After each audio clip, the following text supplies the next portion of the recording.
So I guess that's it for expectation. Now we're on to disappointed. Now for the negative. Yeah, we were talking about how we're gonna break down this episode. We were like, okay, do we want to what underwhelmed, and like we don't want to start on a bad note. So we started with Yeah. what was better than we expected. Now we're gonna start with what disappointed us. First one on my list is Superman. Mm. Not terrible, not a terrible movie, but I expected a little more from James Gunn. It's got a lot of good stuff in here, to be honest. Like Lex was great. I thought David Cornsweet was great. Superman, the Justice Gang was funny, but my biggest issue is just it tries to do too many things. This is what I thought going in from the trailer. So yeah, so basically it all felt a little watered down to me because they didn't fully flesh out any of the stuff. They kind of half-assed, so it didn't land in the end. It was just a little too much and didn't disappointed me. Yeah, that's fair. And there's another movie that we agreed on that is on my list that we thought I know it's did the gonna be same. there. Yeah, yeah, exactly. And we know what we're talking about. My next one, first on my list is him. Oh, really? And That's not what I expected.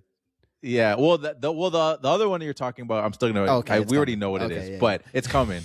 But the first on my list is him, and I knew going in it was gonna be weird, but I was hoping to get like some kind of perspective in the movie, and it's just like it's one of those things where it's like, hey, in Jordan Peele we trust, right? Yeah.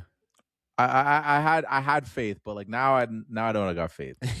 I have faith in him when he makes the movie, like the but movie I don't have him. faith. No, not the movie him. I got faith when he makes the movie, when he directs and writes it. But like now, if I see produced, that doesn't mean anything to me. I'm not even gonna take a chance on it unless I hear the movie's good. I'm not jumping in opening weekend if it's like, oh, it's the Jordan Peele produced movie. We got a lot of cool visuals, and like I knew that's what we were gonna get, but like that's all basically we got. Yeah. I thought about putting it on my list, but I didn't. Kind of in the same reason as Weapons, I had low expectations for this movie. Like from the trailer, I was like, this looks really messy. It doesn't really even look like there's a whole lot of story. It looks like it's just visual chaos, and that's exactly what we got. I didn't like it. Totally agree with you. But because I came in with low expectations, it didn't really underwhelm. It was just that's fair. Didn't expect to like it. Didn't like it. Yeah, that's fair. All right, what do you got? Next on my list, I have Warfare. The war film came out earlier this year, written by Alex Garland, directed by Ray Mendoza, who was actually a Navy SEAL and in the real events of this movie that takes place in Iraq 2006. And this movie has great critical reviews. I've talked to people that have seen it and they really like it. So going into it, I was expecting something really good. And like you said, with like the barbarian thing, there's maybe some people on the other side. I guess I'm on the other side of Warfare. Really didn't like it. I thought the feel of it was super inconsistent. It really hinges on being a very raw and real, but then it's very dramatic in some moments. And to me, you can't do both. If you're gonna go real, make it like a documentary style almost, and really go real. If you're gonna go dramatic, like a bomb goes off and people shooting, but the characters are like out in the open, like taking their time to get up and like, oh man, that really affect. I'm like slow motion, like when just cutting out of a guy screaming, and just I don't know. It didn't work for me. And if you're gonna go dramatic, go dramatic. But because they didn't, the story is quite uneventful. Pretty much all takes place like in this house, and the story was taken from the accounts of those that were actually there. So I'm sure it's very true. I'm not complaining about the validity of the story, but again, if it's an uneventful scenario, go with a realistic style, because then you're juicing up a story that doesn't have anything to it. So it just becomes like a dramatic movie with a boring story, and I didn't like it. That's fair, and that's a fair take. And I haven't seen it yet. I'm still actually kind of interested in seeing it because I've heard mixed. Like I heard you're the only person that I've actually heard say that they didn't love it, but I definitely knew there was. I just like people that I don't actually know, just people with comments online. And sometimes I take all those with a grain of salt. Usually it's more so the people that I actually know that are I don't know what your perspective is. Maybe you just hate everything. So Right. Like that guy from the exactly, meeting, yeah. exactly. So when I see people say like, "Oh, I didn't like," I'm like, I feel like you leave a comment on every movie saying you don't like it. You only like the movie that only 3 people have seen, and it's like there's a videotape you have to go get from a guy or something, and Yeah, but exactly. There's actually no audio in it. You just have to imagine what's happening, but the juxtaposition of the mise en scène is fantastic. Exactly. But that's an interesting one. And it's funny because now you told me you don't like it, and I want to watch it now. Yeah. Which is funny. Like usually that list is like, I feel like this list could work both ways. People be like, maybe not. You kind of got me interested though. Is it really that bad? Well, so I mean, like I said, like public opinion is very high on this movie. I've heard a lot of people say it's really good. So I mean, you could watch it and you could love it. And like you say, that sometimes it's just agree to disagree, which is fine. There's one even moment I have to mention this. Okay, it's not a spoiler. Is it a spoiler. It's not a spoiler. Okay. It's not a spoiler. It's just a tiny little thing that happens in the movie. There's 2 people that are watching a screen of like a drone flying by, and they're like getting information. And one of like the leaders of this group, like this troop or platoon, whatever, comes like to check on them. Is like, okay, what's going on here? This, okay, cool. Keep an eye on that for me, will you? And then he leaves, and then there's like, yeah, you got it. To me, that literally took me right out of the movie. Was so patronizing. Like, you have 2 trained army guys watching. This is what they're doing right now. They're watching the screen. Yeah. You come in, check on them, say like, keep an eye on that for me, will you? I'd be like, what the fuck? Like, what do you think I'm doing, man? Like, you know what I mean? Like that's such a movie thing that like, there's no way 100%. Someone would do that. And it took me right out of the movie. That's not fair. Like it. What's next on your list? Oh, that's funny. I got Wolfman. So this is a movie that came out early. I almost forgot about this movie. Damn. It had to me, it had one of the best teaser trailers of the year. Like I was really hyped for that when I saw the trailers for like in December of 2024. Oh, and they're like scratching the name into the that was cool. And I was like, oh, that's tough. But the writer and director of the movie, Leigh Whannell, he directed 2 of my favorite movies, Saw and The Invisible Man. Saw, I was like, this is my guy. Like he's been in and out. Like he's done horror, but then he's also like leaned to like thriller. And then this was back to horror. And like he already did the remake of Invisible Man, where it's like he did a new age version of Invisible Man. So I was like, he's doing a new age version of the Wolfman, which kind of goes back to like the Frankenstein Dracula. So I'm like, okay, he's getting on that wave of the Nosferatu and the Frankenstein. I was like, I'm gonna give him a chance. And the start of the movie was promising, and it had like really cool. It had a really cool perspective of what the wolf sees. Like when he transforms, when he sees people, it looks like, I don't even really know how to put it into words. It looks insane. Like everything gets kind of blue, and then like their eyes and their faces look kind of different. And like when you're in the theater, like the way he's hearing their voices, it like the way you can kind of feel like their voices like moving around. I was like, this is insane. And I was like, as I was going, this is hype. Like I like this perspective. But then, like as we got to the end, like I felt like it kind of fell flat, and like the ending wasn't really memorable because I actually forget how it ends. So that really tells you. And I didn't even want to look it up because I'm like, the fact that I can't remember how it ends means it didn't end that well. Because I remember leaving the theater, I was like, I was kind of like, I looked at my sister, I was like, was that buns? She was like, it was kind of buns. Wolf buns. Yeah, wolf buns. Yeah, we buns man, wolf buns. I'm gonna have to text her, ask her. You have to figure out what you're calling that. Yeah, one.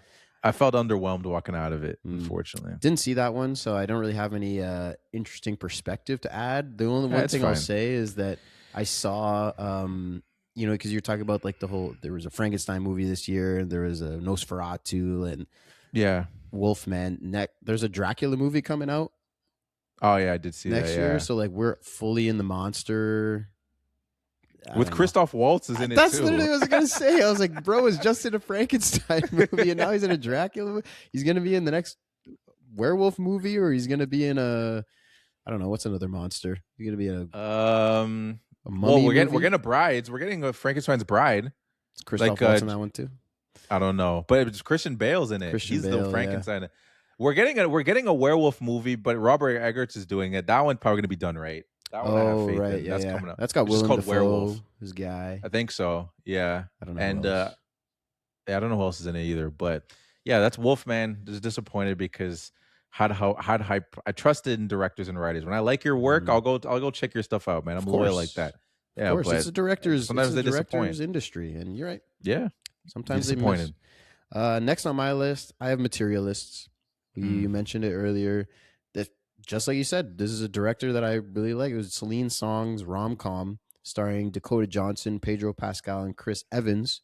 It followed Dakota Johnson's a matchmaker, and she's facing questions of the business, what she's doing based on her own relationships, kind of a love triangle situation. And Celine Song's last movie before this was Past Lives, a movie that we both really love. I was very excited for it, and the movie wasn't terrible. Yeah, no, it was good, but again, I came in with really high expectations because of the premise and because of her last film.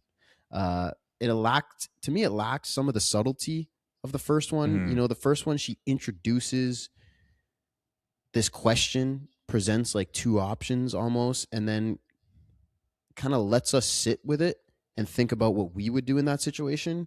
And it's really thought provoking. I really love that. But in this movie, she chooses for us, and the whole narrative is really comes to like a this is right and this is wrong thing. And to me, what was so great about the first one was that it didn't have any of that. So yeah, I was a little disappointed in Materialists. Yeah, and I don't remember if I even said this in the our breakdown of the movie when it came out, but to me, I feel like based off of like what we saw from Past Lives and what we appreciate about Past Lives, and then the marketing for this movie, I feel like it was I think it was marketed wrong. Because because for what without spoilers and like all the stuff that kind of happens in the movie and how like it takes you like up and down with like there's some serious like really serious moments and there's like some fun moments, but like I think people going into this thought it was gonna be all fun. They're like, yo, I'm seeing Pedro, I'm seeing Chris Evans, I'm seeing Dakota Johnson. Like she's usually in funny rom-coms and stuff like that. So because I know a lot of people that were like that saw it, they were like, oh, I didn't like that movie. Like is like this wasn't what I expected. That was a lot what I expected. We heard from people like, oh, it wasn't what I expected. So like I feel like it tried to do I should say too many things, but I tried to do two things that I feel like doesn't work in like a rom-com. It's either you go all the way, like we're gonna have fun with this. You can have serious moments in a rom-com, but like this one got pretty serious where it's just like I think people thought it was a fun Friday night. We're gonna go see this movie, and it's like, oh, that's what we're getting. And then I think people also didn't like the final decision of how the movie ended, which we're not going to get into if you still want to go see this movie, but which I also understand. Yeah, totally agree. But again, like it's not a terrible movie. No, I don't think so. Yeah, I don't think so. What's next on your list? 28 years later, 28 buns later. I went in this movie with an open mind, not expecting it to be like the last two, because you know that's the worst thing you could do. Like this is like I like the element of evolution of the infected. You know what I mean? Like the story for me though, it just has many holes that they want you to fill in with the sequels, and like I just don't accept it. Like I just don't believe they earned it. And like we talked about this, and I don't know if I think this was off pod or on pod. I can't remember. We're talking about Kill Bill, and I know you weren't comparing it to Kill Bill, but I understand your thought process when you were saying it's like, well, Kill Bill leaves a lot of holes, but I was like, yeah, but Tarantino earned me being like, I will wait for your second movie. You can leave a little bit of holes, and those can be answered the next one. This is trying to be its own thing. We're 28 years later. We're not connecting to the first movie. We're not connecting to the second movie. The style is different. The tone is different. All right, cool. With fresh slate, where this is a new thing.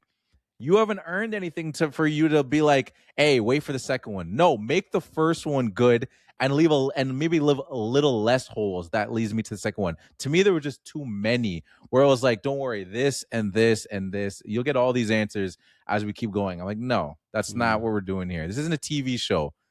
This isn't a TV show. Yeah, I disagree. I mean, we talked about this in the episode. You can check it out if you guys want to hear a whole breakdown. But like, I enjoyed the movie. And it's, you know, like you say Tarantino earned your trust almost to like, you know, let it sit there, wait for the second movie. But Danny Boyle is the same guy that made the first one. So like that doesn't count for anything. No. Damn. because Danny Boyle has he has a couple misses. That's fair. So it's not like I mean, not saying Tarantino all his movies are perfect, but like because he has one movie I don't like. Like I don't really, actually I won't get into it, but I'll get into it if we ever do the movie. So, Okay. but a little tease, I guess. But nah, Danny Boyle didn't have much. He didn't have much. And apparently, he doesn't have yours either. You didn't like freaking. What was the war movie you just said? That's him. Oh, that's Alex Garland. Oh, Alex Garland. That's Garland. True. That's the That's writer. true. But Garland wrote that. Garland wrote this. Yeah, and I liked it. Like we're different, man. You. That's fair, and I'm fine with us disagreeing on it. I'm strong set on my dislike. I mean, you're not wrong. It definitely leaves a lot. I wouldn't even say holes. I would say it definitely, that it's going to be a sequel because it opens up to future stuff. But at the same time, like going into this, they knew they were going to make a trilogy. Like the next movie's coming out in January. So like this movie came out, I don't remember exactly when, but earlier this year. So it's been like 7-8 months between movies. So like there was clearly like it almost is like a part 1, part 2. If they name this 28 years later part 1 and then part 2, would you feel better about it? You know what it is though, and I'll go deeper into it because I just didn't want to spoil it with this, but I'll say the stuff with the mom is what really took me out. I didn't like the kid, so it goes past the whole thing. I didn't like the kid, and the stuff with the mom, I was like, there's a lot here that I feel like is gonna get explained in the second movie, which that is gonna cheese me. And then the dad, yeah, I don't know. That's all I can really say without spoiling it. But it was just there's too many elements of like I don't really like this character, and I feel like you're gonna try to make me like this character in the second movie, or like I just feel like this character's not working for me, and I feel like you're gonna give me more of him in the second movie. And that was just annoying me. I was just kept thinking it the whole time. I'm just like, yeah, nah, just and the final scene with the Jimmies. Yeah, I know a lot of people didn't like that. Yeah, I was whatever on that. That didn't bother me actually. All right, next on my list, I have The Running Man, and again, not a terrible movie. This was actually a good movie. I enjoyed most of it. This is Edgar Wright's adaptation of the Stephen King novel about a guy played by Glenn Powell in a game show where he wins money for surviving time while hitmen try to kill him. Again, super cool premise. Love me a good premise. I like Glenn Powell. Stephen King makes great stories with great characters, so it came in with high expectations. And it's got a lot of fun stuff, a lot of great moments, but that third act gets real messy, real confusing, and is really not good. So, and when a movie ends poorly, it just leaves that bad taste in your mouth. So ultimately, it wasn't a terrible movie, but it did disappoint me. Yeah, that's fair. And it wasn't on my list because I didn't have high expectations, to be honest. Like and mostly because it's like, as far as Stephen King movies go, like I remember people even being like, yeah, I mean, like the original one was like okay, and I'm like, okay, well, if the first one that they made had Arnold in it was like, everyone was like, yeah, it was good, I guess. I'm like, I don't know if they're gonna like how much is gonna be elevated here. Like, I don't know. I just wasn't sure if they were gonna. I was like, was it because it wasn't left out? But like everyone I talked to, they hadn't read the book, so I was like, there wasn't no like, oh, but they took this whole part of the book. I don't know why they didn't do that. They're just like, no, I've never even read the book. Like I've only watched the movie, and it was like, yeah, it was okay, I guess. So going into this movie, I was like, with that in mind, I was like, well, there's still opportunity for it to be better than the original. But I don't know. I just didn't see it. I don't know. I just had low expectations, I guess. I mean, this one it didn't disappoint me. Okay, I think it did elevate it. I think like the whole game show stuff, the first 2 acts are great. It was really fun, and I had a great time, and then it just really falls apart. So, but I think if they stuck the landing, I would have really enjoyed it. That's fair. That's fair. They should have done the thing we said about Michael Cera, and then it would have been exactly. Get more Michael Cera in it, and then exactly 5 stars. There we go. My next one is The Companion. So someone mentioned it. I don't know if he said that person said it was he liked it or he didn't like it or disappointed him. I forget what he said about it. I think it was disappointed, right? Find it in my notes. That was underwhelmed. Companion. Underwhelmed. Okay, yeah. So he agrees with you. I had a good time with this movie, but to me, I think, and this is again me not wanting to ruin anything because I still think people should see it. And then I'm curious to hear what their opinion on it. Maybe they completely disagree with what I'm about to say here, but I think the marketing shot this movie in the foot, and I think the beginning took the suspense out of it. And without saying exactly what they did, it's one of those things where this could work in movies where it's, hey, this is what's going to happen at the end. And then let's jump to the beginning. Yeah. And to me, it took the suspense out of it for them to do that. Sometimes that works, but to me, in this time, it didn't work because then I was like, every time like you think that something's maybe going to happen with a certain character, I'm like, well, I know it's going to end though. So like all this stuff that's happening, yeah, I just don't know why they did that. But then also, this is the synopsis of the movie. First of all, it's like a weekend getaway with friends at a remote cabin turns into chaos after it's revealed that one of the guests is not what they seem. Okay. So do you even know what this movie's about, first of all? No. Okay. So that premise was not even on my radar. So that premise alone right there, like you got it in your mind. And when they first put the trailers out there, it was very like, okay, like what's going on? What's the thing with one of these people kind of things? They wouldn't know what it is. And like to me, I'm imagining the director or like the writer, I don't know him, but I'm assuming he wanted to be very vague going into it. But then as the movie started leading up, they put out like these longer trailers and they were like, okay, look, this is the weird thing, by the way. I'm like, what? I thought that was supposed to be kind of like the hook of the movie so that you know going in now. And then when you watch the movie, that's how I know that the production, like the team, marketing team or whatever, like the production house was like, now we're going to put out, maybe we're not tracking enough. Not enough people are interested in it. When you watch the beginning of the movie, it still plays like you're not supposed to know who is the weird person. But in the trailer, they show you. So I'm like, okay, there's a disconnect here because clearly we weren't supposed to know. But like the first, and then when it happens, when you find out what is weird about the person,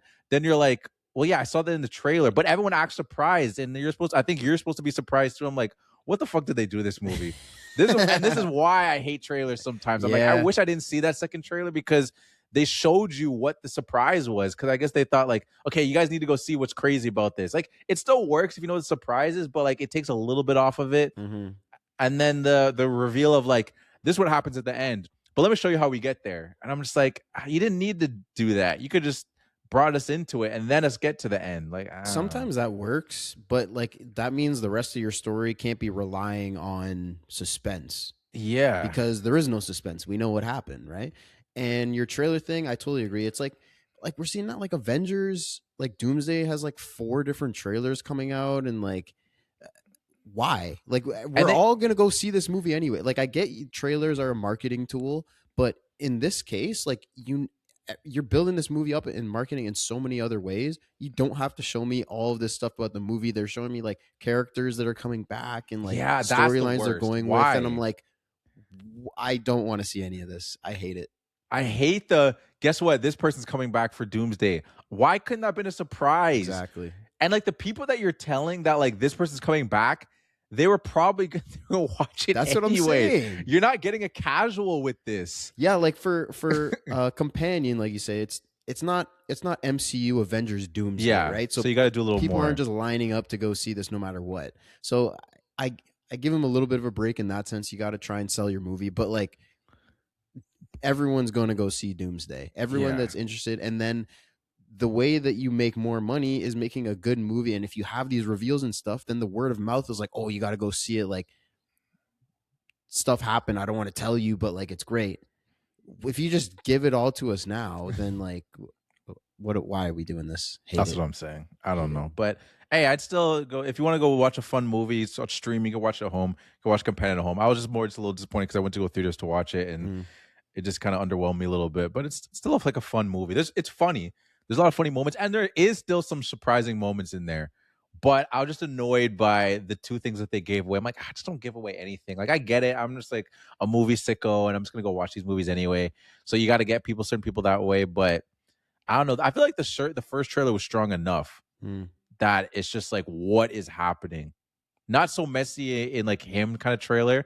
It looked wild where it's like, what's going on here? Yeah. What? And then. But yeah, what about you? What's your next one? It is. My last one on the list is Mickey 17. This is That's on mine, so let's talk about it. That's my last one too. Yeah, perfect. So we matched on the same last ones. Yeah.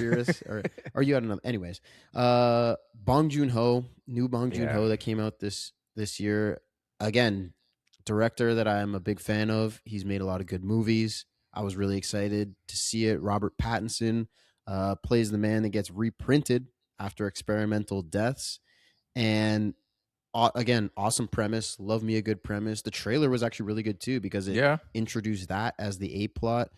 And the movie introduces a lot of great stuff. It's got like the ethics of that and like illegal duplicates. And then it goes away from all of this to focus on something else that should have been the B plot and just becomes a satirical, uninteresting movie about stuff that we just don't care about, when all the stuff that is interesting and we do care about just sits on the back burner for 2/3 of the movie.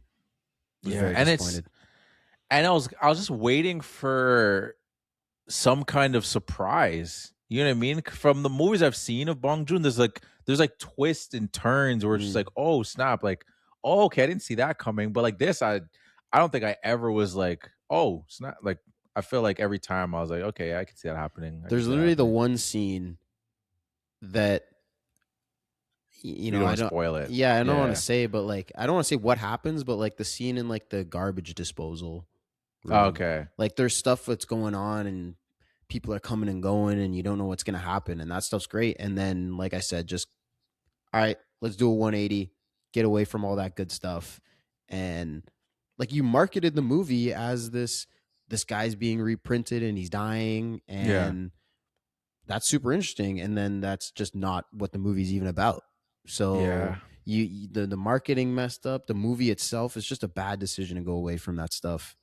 Yeah. Our boy JB. He missed. It happens. It happens to the best of them.